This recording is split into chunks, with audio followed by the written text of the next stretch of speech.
sweet drink come Sunday? Well, Tom Brady hoping he'll be able to for the 6th time, looking to cement his legacy once and for all as the greatest. And earlier today, he spoke on a wide array of topics, including his throwing hand, of course. My hand, it's getting better. I mean, it's not quite where I want to be.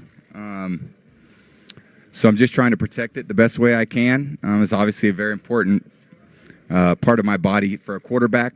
So I just want it to be as healthy as possible for the game on Sunday. So it's Under Armour just made it for me. It's a great glove. It's got a lot of recovery in it, and that's what I need this time. Can you tell us about the mindset of this Patriots team? How when the games get tough, like last year's Super Bowl, the AFC Championship game, how you almost refuse to lose?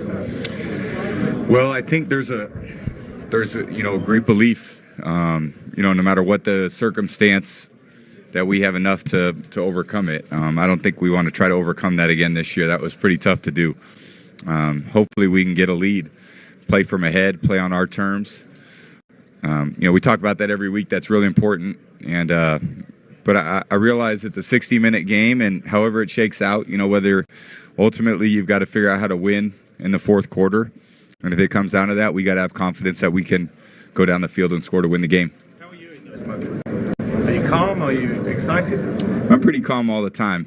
I have my moments, but for the most part, I'm pretty, I've been around for a long time. I kind of know the experiences, and, I think focus, composure, poise is a really important part of the quarterback position. Just one more, Tom. What do you think of what Nick Foles has done to come from being a backup quarterback at the start of the year to now playing in the Super Bowl? Pretty amazing. I think that shows what he's all about. He's been a starter in this league. He knows what he's doing. Their team has a lot of confidence in him. He's had a great year for the time he's been in there. And our defense has a big challenge. They got a lot of guys to stop. Nick Foles is a great player. They've got great backs, great group of receivers, tight ends, phenomenal, great offensive line. I mean, there's a lot to defend. So it's not an easy game by any stretch. Last time you played the Eagles in the Super Bowl. How do I adjust? Do you know how to adjust this? So kind of slide that back. Feels like it's pretty high, doesn't it? There we go. Perfect. Attaboy. Last time you played the Eagles in a Super Bowl, you're 27 years old, single, no kids. How much has your life changed? Well, things have changed a lot in 10 years, or I've got 13 years. So, yeah, I mean, I'm definitely at a different phase of my life, but I appreciate this experience, and I really enjoyed. Obviously, the postseason to get to this point is a big task, and we battled. There's been a lot of resiliency over the course of the year, and I think, like everyone, you learn, you grow as you go, and hopefully we're at our very best this particular week. Football is well documented. How do you strike that balance between football and family? You have 3 young kids. Yeah, I think every probably parent thinks the same about that. Sometimes you worry that you're giving too much to your job. Sometimes maybe at your job you think you're not giving enough time to your job. I think that's a big challenge for everyone. I love the time that I have with my family. I love the time I have with my kids. I'm really looking forward to, being with them a lot more often. I think my kids are looking forward to that too, because there's a lot of early mornings where I'm gone at 5:30, and my wife's got them in the morning and taking them to school and making their lunch, and I realized I got to, pull my end of the bargain too when it's off season. So I'm looking forward to that, and all my kids will be at the game. I'm really excited about that, and it's just I'm very, very lucky. What's the greatest piece of advice you can give your younger teammates?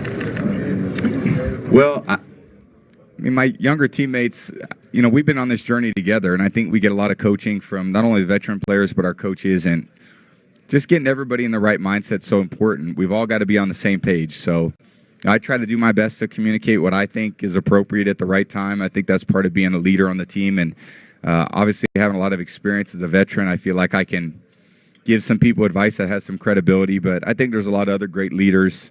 Obviously, our coaches do a great job of that. So I don't think that'll be our problem Sunday. What's the craziest thing one of your younger teammates ever asked you for advice on? I think it's just when they initially meet me. I think that's probably when they're most, I don't know what the word would be, not surprised, but, Well, I think they probably seen me on TV for a long time, and they were young. So I even Patrick Chung, he's an older guy, and I remember when he got drafted by our team, and he came and he was like, "Wow, Tom Brady," and I was like, "Damn, Pat, I'm not that old, at that time." But Pat's such a great player, and we become great friends. And so many of the guys that I shared that locker room with are really, my family in a way. I spend more time with them than I probably do with anybody else. So we have a great relationship. It's so much fun being a part of a team. I love, everything about it. And we've got, obviously a big challenge ahead this week. And this story Coach talks about, of us writing, hopefully we can write the best ending. That comes with the win on Sunday if we can do it. Tom versus Time comes out very soon. Yep. What made you want to open yourself up to the world like this? I just thought it was, I thought it'd be fun. I thought it was a great opportunity. So. You sense of vulnerability at any point, or what's that filming process like? To have people there and being so intimate with your personal life. Well, I've been filmed a lot over the years, so see, there's a lot of that, and it was just good timing, I think. Is there some fun or funny memory that you had from your time spent here as a kid? I've had a lot of great memories. I remember my uncles gave me chewing tobacco for the first time when I was really young, and they said we were fishing. It's a pretty good story. We were fishing we went sun fishing, and on the way home I said, I want to try it. And they said, look, if we give it to you, then, you can't spit it out until you get home. And it was like a 30-minute ride back to my grandpa's farm. So, of course, they give it to me, and within 5 minutes, I'm outside of the car throwing up all over the place. And I don't think I've had much chewing tobacco since then. So we caught a lot of fish. That was one thing as a kid you can do in Minnesota. You catch a lot of fish. And that was always, some of my greatest memories were being on the lake with my uncles, my grandpa, my parents, my sisters. We had so much fun. Yeah, Tom Brady knows how to catch fish. He's trying to catch himself an eagle come Sunday because the Patriots, when it comes to winning Super Bowls, you see right there's the record. How will things shake out for Tom Brady? Will he be able to wrangle in that 6th Super Bowl championship? If he does, it may be by a slim margin of victory because he has 5 Super Bowl rings. All 5 of those victories, 19 points combined on the winning side.